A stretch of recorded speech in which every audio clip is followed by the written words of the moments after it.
وعباد الرحمن الذين يمشون على الأرض هونا وإذا خاطبهم الجاهلون قالوا سلاما والذين يبيتون لربهم سجدا وقياما والذين يقولون ربنا اصرف عنا عذاب جهنم إن عذابها كان غراما إنها ساءت مستقرا ومقاما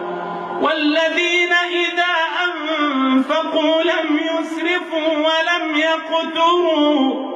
وكان بين ذلك قواما والذين لا يدعون مع الله إلها آخر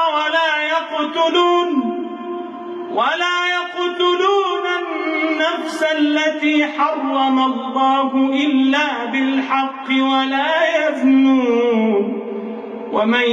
يفعل ذلك يلقى أثاما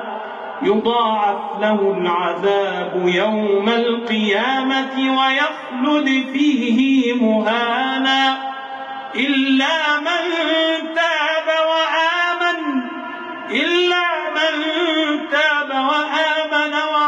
عملا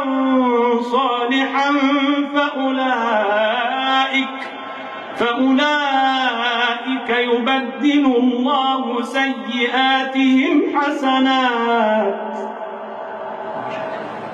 وكان الله غفورا رحيما ومن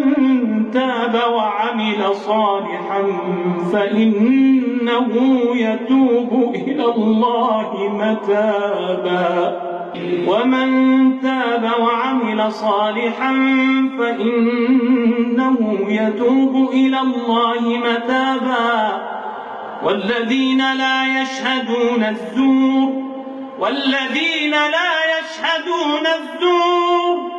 والذين لا يشهدون الزور وإذا مروا باللغو مروا كراما والذين إذا ذكروا بآيات ربهم لم يخروا عليها صما